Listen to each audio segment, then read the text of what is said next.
We're back on the ride now. Live Saturday morning. PSN Network, everyone who's the broadcasting 1620 in the Lehigh Valley, and obviously on iHeartRadio. We're back. As I mentioned in the first segment, on that snowy day, and I think it was February. Yeah, it was a very snowy day. It was one of those days you sleep all day. We reminisced on this event we went to last year, and I reached out to the people, and they reached back, and big shout to Courtney, who made this happen. What up, Court? And they're here. Ladies and gentlemen, from the HBCU Spring Homecoming, Mr. George 2.0 and Ms. Lauren. Hey, y'all. Off the yard. Kind of. A little bit like that. Rhoda would go to school just to the party. See, I got to go to class. But you guys had this fantastic event that you do here in New York every spring, and you know, I just went to it last year, but I look at it now as almost as a gateway to spring and warm weather. Yeah. So, one of you guys, tell me how it got started. I mean, you've been doing this for a while, I believe, and give us some of the origins of it. I mean, it actually is the gateway to spring. To be quite honest, it is the first festival that takes place in New York City every year. And that's unofficial, but I'm telling you, that's absolutely the truth. Right. It's all right. Just to be clear. A man after my own ambition. I created this. Do you know of another one? Okay. No, what happened is, I mean, essentially, Lauren and I decided that for our community, which is largely based upon the alum that live in this area that graduated from historically black colleges and universities, we wanted to get together officially. We do that pretty often, you know.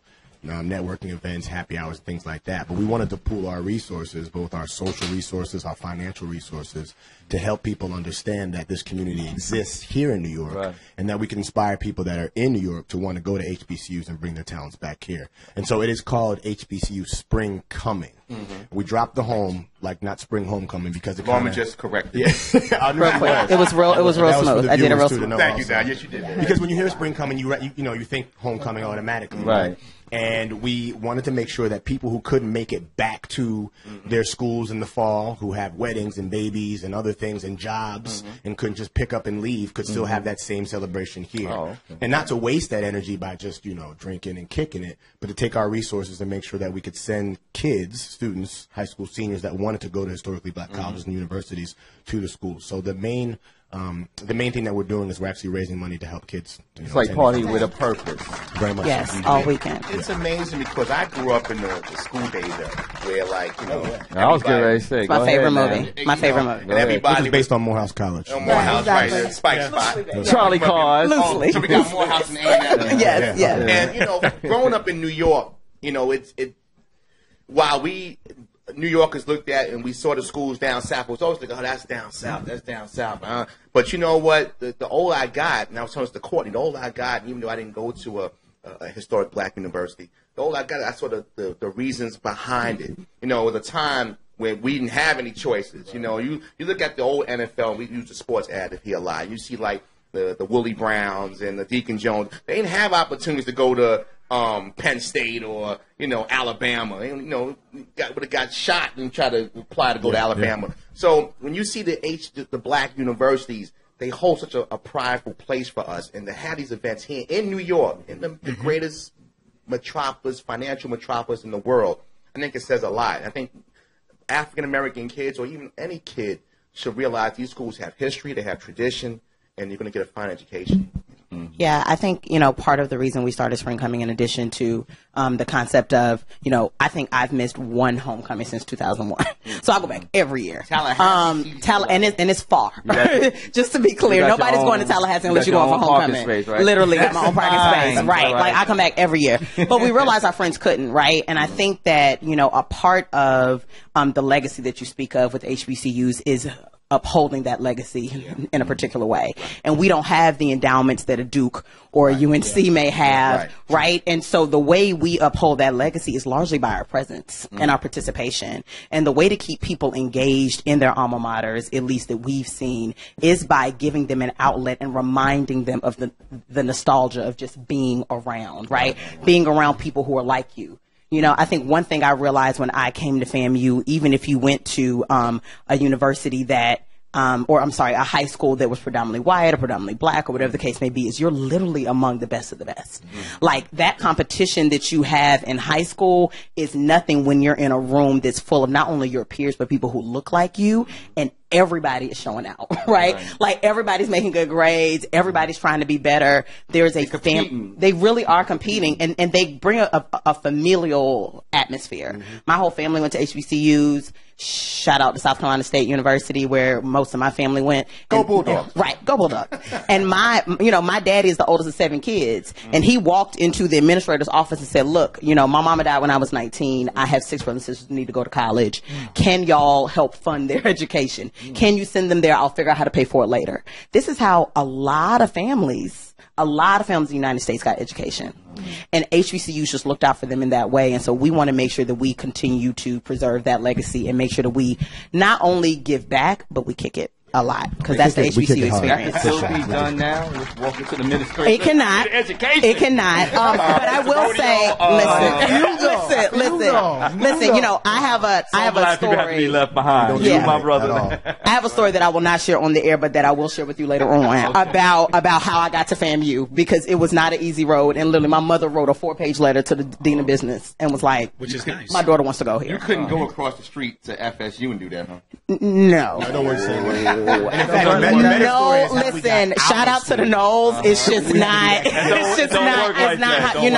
it ain't family, right? And family takes care of family. It's funny, I was talking to Marvin Jones about 7 months ago, and he was saying how, Marvin Jones, FSU, former Jet, go Jets, we're in purgatory. And he mentioned that everybody from all the Florida State plays would go get the FAMU girls. They kept their ethnicity at FAMU.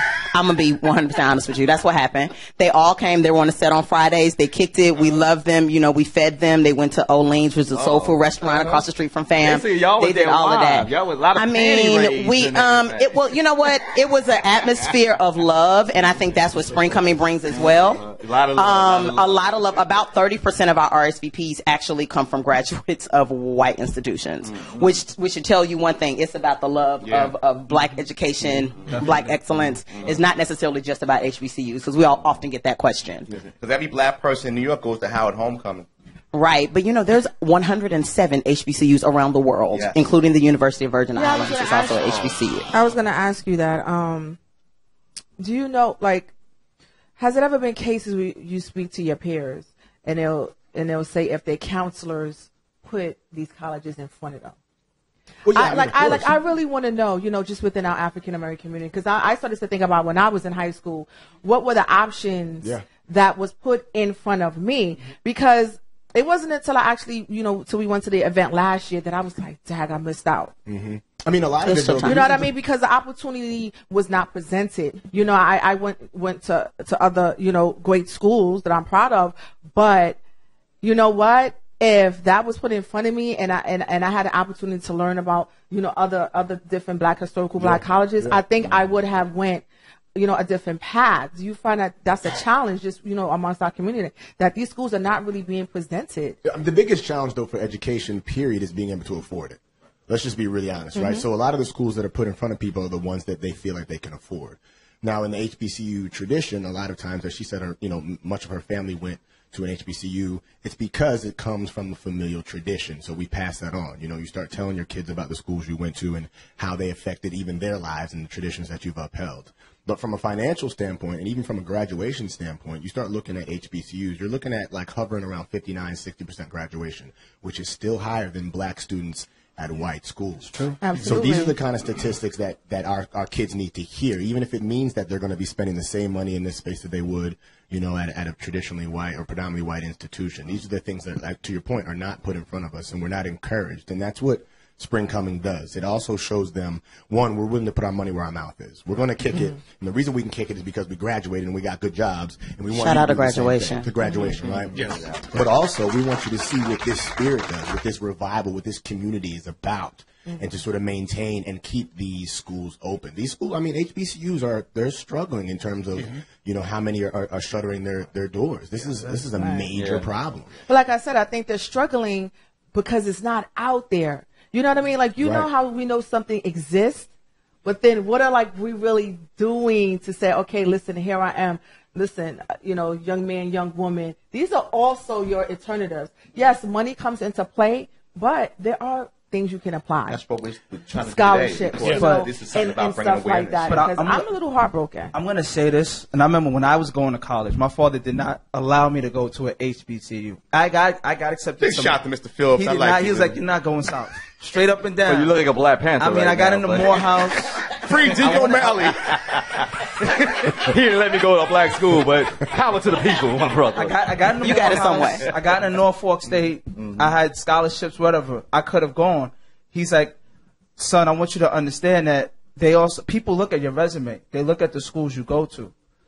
If they see an HBCU and you're in New York, they might not put you in that job just because of the college you went to. Untrue. And I agree with you. Lauren, respond to that, I agree with you, but it's the truth, though, that people do look in certain communities. They look at, where'd you graduate from? Hold on, Just. Respond to that question. So it's really funny because I've heard this argument before. I'm originally from South Carolina. I've lived in New York for 8 years. I lived in 9 cities. There has never been a time that I have now not outperformed my counterparts. Come on. That have come from predominantly white institutions. I think there's a preparedness level that comes with attending an HBCU and needing to be at a higher level of performance and excellence in general that you do not get when you're in a class of 1,000 people. You just don't. And I just think that the professors that I had and the students that I've connected with, and to be honest with you, the network that I currently have, George and I started spring coming on a whim. It was legit. We would have been happy if we got 200 of the homies outside with some blankets and a Bose speaker and threw a party on Friday night, right? Mm-hmm. We got 2,000 RSVPs our first year and we're confused. We were like, yo, who knew, right? But to back this up, one of our first corporate supporters was Keith Clinkscales, who at that time was the CEO of Revolt TV, who was a FAMU grad. And he will even tell you, shout out to Keith, he's probably going to kill me for telling y'all this, but he would even tell you with an undergraduate degree from FAMU and a master's from Harvard, he does not have the network at Harvard that his FAMU education brought him. Mm-hmm. He has gotten where he is because of FAMU and not because of anything else. Right. And so I think one of our sponsors, if you look through our entire sponsors, they're all, it really is. It really is. That's how we met these corporations. Even down to, presence in the Congressional Black Caucus. Mm-hmm. Every single member of the Black Caucus is an HBCU grad. Mm-hmm. I don't know if y'all knew that, right? Mm-hmm. So just the overall growth and what you're able to achieve because you have to, because you're not only out here representing, your small university, you're out here representing your mama, you're representing every other Black person, you're representing yourself, and there's a pride that comes with the HBCU legacy that I just don't think you get from other institutions. Now, now you said you have a lot of backing.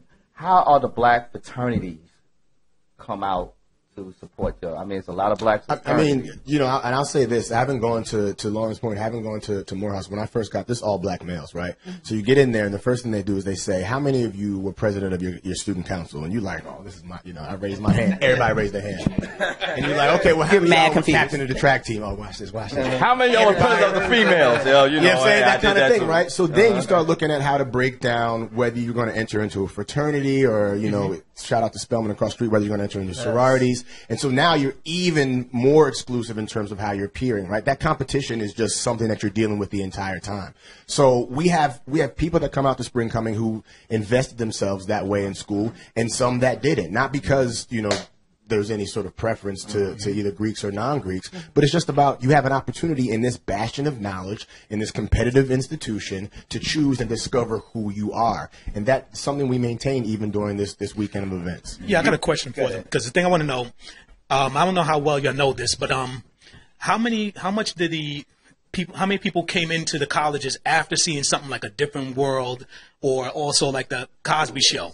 Oh, yeah. Not even school. I'm talking about before school. I'm talking about with them right there, because those like some of the prominent shows that came on that exposed a lot of people to Black colleges that nobody really knew about. Because when I was growing up, that I didn't even know about those colleges at the time, because that wasn't presented to me up here in New York in our schools. So how many people came in from that point?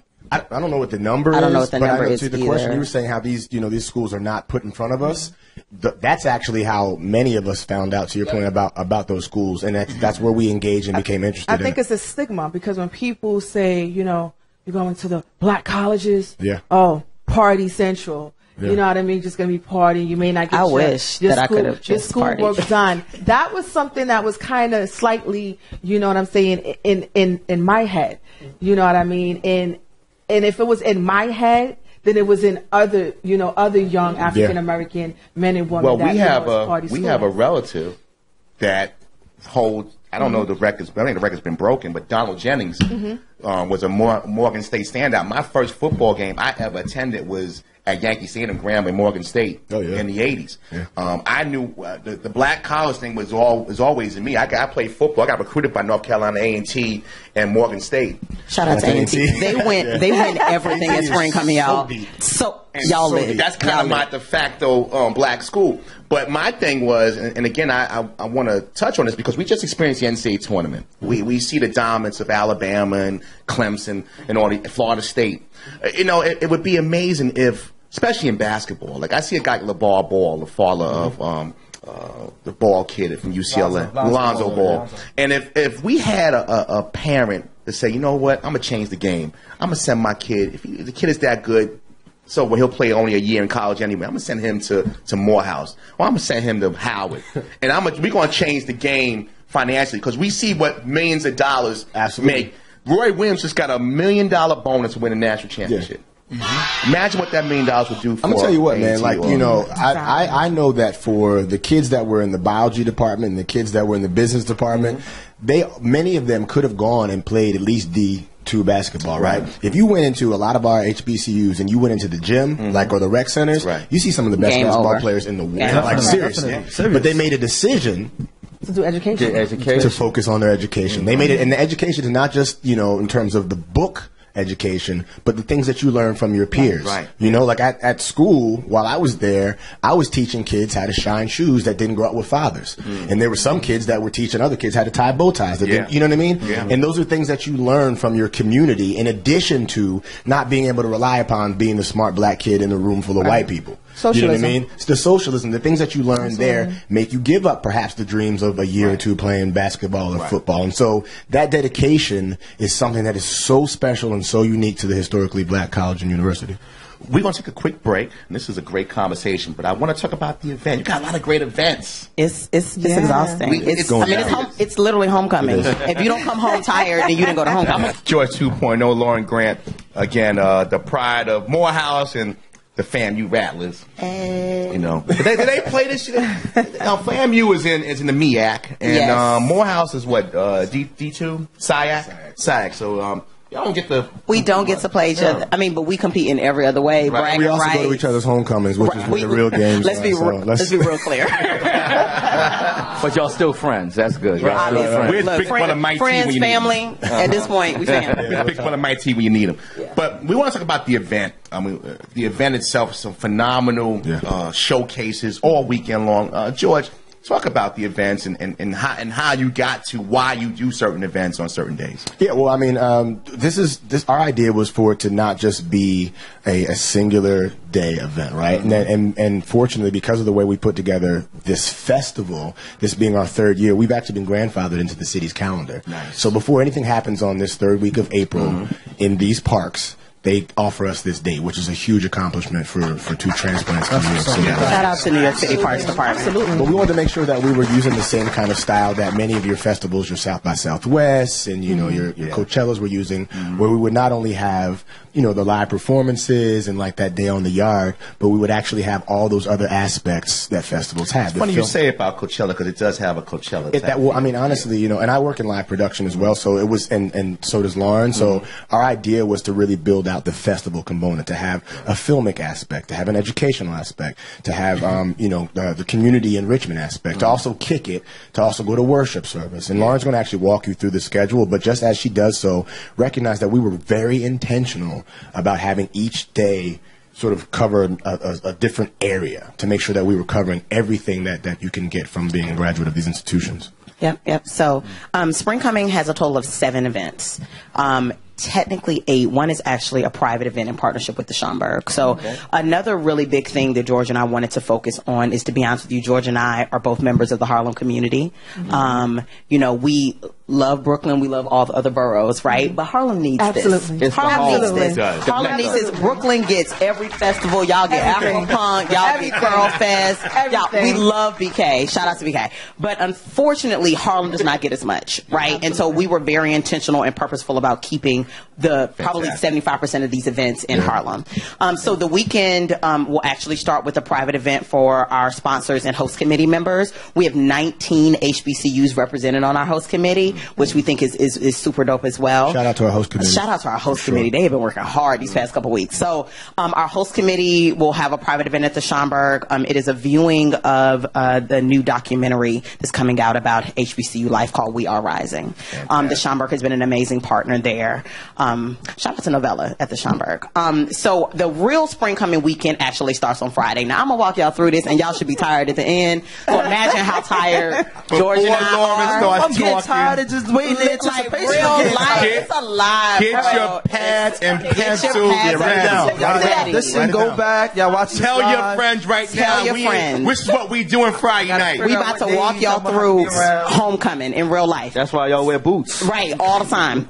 So you can get this schedule at hbcuspringcoming.com. You can read along with us. But Friday starts with a first of its kind for Spring Coming. It is a innovation lab in partnership with Twitter and an organization called Amplify for Good. Amplify for Good was founded by an HBCU grad named Joey Digital, and essentially his organization works with corporations to utilize their internal intellectual property to say, hey, okay, the engineers and the project managers and the creatives in our organization, let's get together and solve an issue that plays the community our company sits in. So he's done this with Ford, he's done this with Google, he's done this with a ton of organizations, and he'll be coming to New York to host his first innovation lab. Some of you may be familiar with hackathons. It's a very similar concept, but essentially we're coming together and bringing together HBCU grads who are entrepreneurs and engineers. There's a Ford engineer who's participating in this innovation lab. So just to be clear, we're checking the tech box. Right. Because we want to get these people in a room and we want to say, okay, what is the number one issue that plagues HBCUs, and how can we either create a technology to solve for that issue or utilize an already existing technology to solve for that issue? So we'll be locking them in a room for 7 hours and seeing what they come up with, right? Fantastic. And the goal is for there to be a solution that we can disseminate to all of the HBCUs in the country. And so that innovation lab is being hosted by Twitter at their headquarters in New York. We're super excited about that. It's going from on Friday, April 21st from 9 a.m. to 4 p.m. After that, we get to kick it. So this is our second year partnering with a really, really dope after-work down south party called South in the City. It was founded by 2 HBCU grads and actually a St. John's alum who might as well have been an HBCU grad because he kicks it so hard. So shout out to Kelsey Cooper, Landon Days, and DJ Kamish. They have created so much of a fun after work party you don't even feel like it's 5 p.m. But South in the City runs from 5 to 10 p.m. This is their 6th anniversary. We've been in partnership with them for several years, and they also give back to the scholarship we support, which is the Poussin Scholarship. So we're checking the party box. Checking the party box. That is taking place early. Party box number one. Party box number one. And the good news is we're a little older. We can't be out till 5 a.m. South in the City ends at 10, and you're not even going to feel like it's 10 o'clock. Right, or all of y'all, at this point. Baby mamas. Right. So you get home early enough that it looks like you ain't do nothing. Right. Yes. Midtown West. And a kiss. So hold your bib, man. I'm clutching what is left of my pearls. So we start off, we leave South in the City, we get a little bit of sleep, and we come in with another first event of Spring Coming, which is our Mind Your Business panel. We've realized that our specific demographic of African Americans, not just HBCU grads, but black folks in general, are no longer spending their 9 to 5s in a corporate atmosphere, right? And many of them are going into entrepreneurship.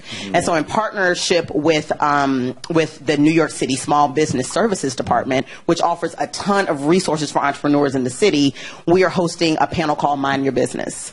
And it's about how people have started their businesses, how they're continuing their businesses, how they're growing their businesses. It's being moderated by a super, super dope HBCU grad, Howard John, who started the Black Male Institute, which is essentially a conglomerate of black male business owners who are reinvesting in the black community. And so we are hosting that panel on Saturday morning. Oh, I'm sorry. Saturday morning, from 10 a.m. to 11:30 a.m. because the goal is for you to get all this knowledge and then come straight to the park for our largest event. So we're checking the economic development and black entrepreneurship. Come on now, shout out. Nice. And so our largest event during the weekend should feel like homecoming, right? It is your day on the yard. If you decide to show up to homecoming, if you decide the week before, yo, I'm a spring for this $500 ticket to Tallahassee, and I'm gonna show up, right? You come straight to the yard on Saturdays. That's what you do. And so our yard in New York City happens to be Riverside Park. It's a city park right below Riverbank State Park. It's at 145th and Riverside Drive. And it literally feels like the yard when you walk out there, right? Yes. There are vendors, there's tents, there's a DJ, there's a stage, performances. Everybody's wearing all their school paraphernalia. Yeah, it should feel like homecoming 2000. And right? there's like competition that you get from schools too. We don't have a football game, but we have a basketball game, and there's an intercollegiate competition between spades tournaments and dominoes, and you know, all those things. That is also our most important day. In addition to being our largest event, it's our most important day because that's the day we give out scholarships. So checking off the scholarships. So we are in our third year in partnership with the Poussin Scholarship Fund. It was started by 5 HBCU grads in New York City. Shout out to Poussin. Shout out to Alize Bill. Hey, and so we have been working with Poussin for the past 3 years. They host a really dope after-work party called Hillman Homecoming as well. But specifically, Poussin gives scholarships to students from the 5 boroughs who want to attend HBCUs in the fall. This year, breaking news, we are giving out $9,000 in scholarships. Now, remember, this is largely a free event. This is a free festival, and we're giving out $9,000. Free is the operative word here. And it's really expensive to do free events in New York City, for those of you guys who don't know. Free in any city. In any city, right? And so it's really important for us to keep the yard free because that's what the yard is at homecoming. The yard is free. And so we will have a food partner out there. Shout out to Jazzy Wings and Southern Cuisine out of Queens. They are owned by Hassan Flake, who is a FAMU grad. They will be our food partner this year. And just in general, you know, DJ Fly Guy is our resident spring coming DJ. Yes. He rocks it all during spring coming. Yes. It's super, super, super dope. And we have a great time. It's just like people bring their kids, they bring their lawn chairs, they might bring a little food, they might not. Networking. Yeah. We have school pictures. We do a little line dancing. We do a little bit of everything. It gotta be a stomp the yard. Right. You had that space clear. Well, you know, we urge everybody who's participating to be their authentic selves. And if you want to set out, a stroll from your sorority or fraternity, we're not going to tell you no, because that's the yard. You could do the rodeo dance. We're a fraternity. I don't know where he's doing. There's a space for you out there. That was so diplomatic. We have a designated section for you. Down by the water. Right. Down by the water. Right by the water. Down by the riverside. I don't get a check, and I'm not trying to be baptized either. I mean, everybody can be washed in the blood. So you got to think about the day. Not in that river. Like, for those that haven't been there, particularly on this day, the reason why we're so proud of this is because it spans the generations, right? It really does. As Lauren was saying, we have kids out there that are wearing their "I want to go to FAMU," sweatshirts with their parents, and they're getting an opportunity to see how this community interacts. It's an incident-free event. It's a positive event. We're giving back to the community, and we're celebrating ourselves in this space. It's an unbelievably proud moment for us in terms of what we do this weekend. Right. I will also say that, in addition to obviously us purposefully keeping this in Harlem, we want the Harlem community involved. Absolutely. And so Community Board 9 has come on as a partner, which is the community board that particular park sits in. One of the scholarships that we're giving out is going to a student from Community Board 9. Yeah.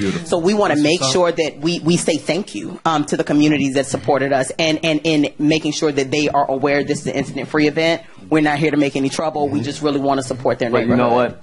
I'm going to say, you said like Brooklyn, Queens, everybody in all the 5 boroughs. We grew up in New York, but I was always in Harlem. I was a young man. Right. It's the epicenter. I ain't going to tell you my age. But everybody, Harlem is the mecca of New York. Yeah. And it's also changing. A part of this is a friendly reminder that Black people still live in Harlem. And a friendly reminder that we have power in our dollars. Come on now. We can spend absolutely. And we can maintain and we are spending them in Harlem on purpose, which leads us into I'm sorry. No. Which leads us into the last event of Saturday. So you leave the yard on homecoming, and everybody's like, go home, take a shower. Yeah, possibly, or not, right? Or switch You're by the river. Depending on throw me in the river. Depending on y'all throw me in the river. Y'all can't throw any other black people in the river. A little Listerine strip. There you go. You might put your t-shirt in the car. Right. You might do a few push-ups, and you want to figure out what's the move, right? Like, what are people doing on Saturday night, right? We just left the game. Maybe your team lost. Maybe your team won. Whatever the case may be, you're trying to kick it on Saturday night. And so our version of what's the next move is called the kickback. It is going to be in a block party format. Nice. But what's secretive about this is that we're actually not releasing the locations until everybody gets to school days. So you got to be at school days. You got to be at school days to come kick it with us. Right. We want to make sure that we're giving you this kind of slight thank you, this shout out to really making sure that we continue and we keep the party going. And it ends up being the last event of Saturday. We don't have like a nighttime event. And one of those things is because in the typical homecoming tradition, people don't make it to the Saturday night events, right? That's correct. Just to be honest. You're tired, right? And you need that shower. But also, because so many people are coming into New York City, they've got family here that they want to go see. They've got friends they want to kick it with. So we kind of leave that open so that you can, have your own personal time that evening. Now, do y'all have like a group rate, like people that say want to come from down south New York? Do they have like a group rate for the hotel? So again, in the vein of keeping it in Harlem, the Aloft Harlem is our hotel partner. We have a block of rooms there that may be sold out now. The hot seats up the corner might be still available. Sorry, y'all. It's crazy because again, Spring Coming, I don't want to say it was an accident. It was a very deliberate event, but the growth of Spring Coming, we could have never predicted this. And so even the concept of having a hotel block, we're like, we have people flying in from California, people flying in from all over the place to participate in Spring Coming. And so we want to make sure that we provide as many resources for them as possible. We do have a hotel block at the Aloft. Y'all might still be able to get in. I don't know. Oh, no, it's okay. I don't know. Sorry. Right. So the last event of Saturday is the kickback. We want y'all to come, keep the party going straight from the park, kick it. It also helps us clean up the park, which is really important. Exactly. Because we want to leave the park the same way we found it, so that next year they're not saying, this black organization did too much in the park, right? And because our name is on the insurance policy. And because our insurance policy is high. Very important. Because our insurance policy is high. It's actually the real reason. That's real. Right.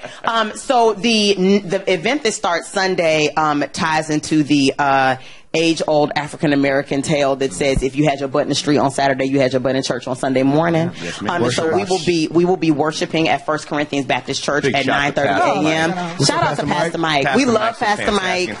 We love the entire staff of 1 Corinthians. They have been super supportive of Spring Coming. Sharon in the group. Yep, many of them are HBCU grads. Pastor Mike is an HBCU grad, as well as Reverend Lakeisha. I had a great experience with him a few weeks ago. I had a chance to sit down and talk to him on some business, and he's just a good guy. You walk out of a meeting. You normally walk out of a business meeting going like, walk out of a business meeting feeling inspired. I went to church the following Sunday. Look, you should have, because he is that great. It may have been America. That's amazing. Every time you kept saying church, I know him too. All right, now let me continue. All right.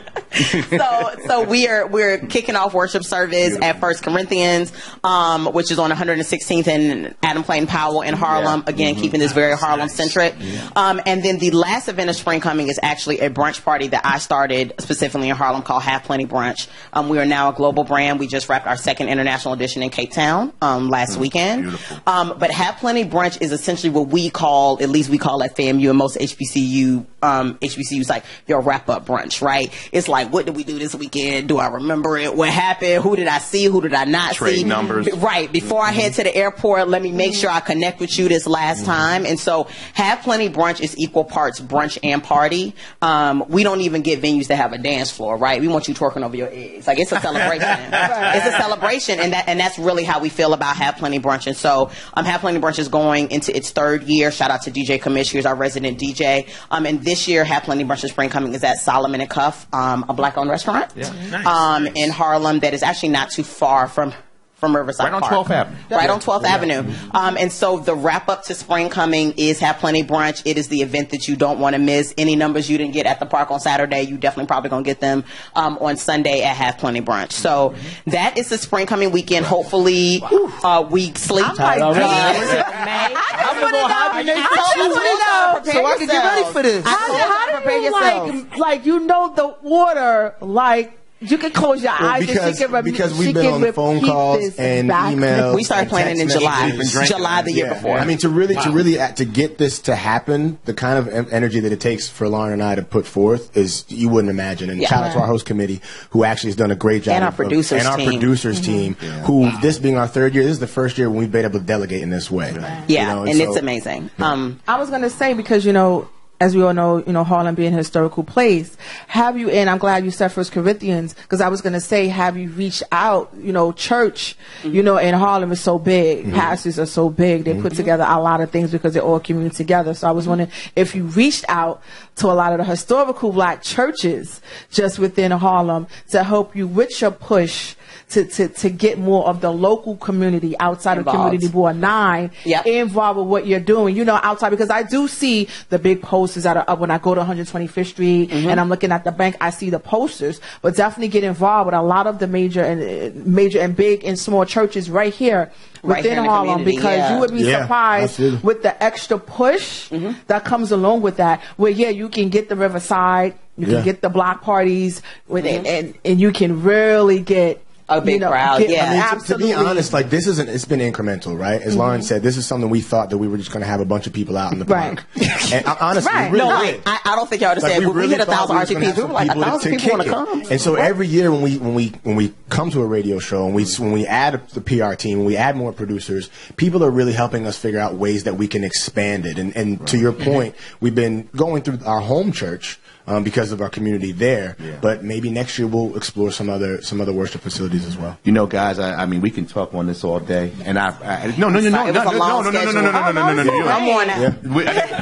We try to bring into this show. We do a little bit of everything. Business. We talked about the political aspect in the beginning, so we try to bring different aspects. This is a fabric of life that need to be discussed. And I definitely want to have you guys back on. Again, we will do our part. Are you guys coming out to the party? We'll be out. Actually, y'all should be there on Friday. We'll be there Y'all should be there We'll be there in the whole secret location Friday. You will only get the secret location. Don't tell him, because it'll be all over the radio. It will be on Instagram in a picture. Don't you worry. It'll be on Instagram. They having a party at We do want to make sure that all of your viewers and the watchers go to HBCUspringcoming.com and that they go through the hashtag HBUspringcoming as well. We want to make sure there's many people as possible. And they RSVP, right? Because in order for us to tout these kind of numbers in the HBCU community, when we talk to people like Mountain Dew, and we talk to people like Twitter, and we talk to people like Cantu Beauty and Ford, who are all partners this year, when we talk to them, we want to be able to say, not only is the HBCU community real in New York City, but these are our numbers. Right. These are the people who want to commune with each other so badly that they're RSVPing for 7 events over a weekend, right? I'm sorry. No. I was just going to say, just having that kind of bandwidth is what's important to us. I'm going to make you a co-host. Look, I'm sorry. I'm going to be quiet. I'm done. You got to be quiet? I'm done. Listen, go to our website. We're going to get your information. We're going to put it on our website, nowfromlounge.com, so you can click through. Again, this group here, we can't support one another, then what good are we? Come out and enjoy and party with a purpose. The HBCU Spring Coming. Thank you, George. Thank you, Lauren. This has been fun. Joyce 2.0, Lauren Grant. The founder. She is 2.0. And it's only getting That's the perfect name for her.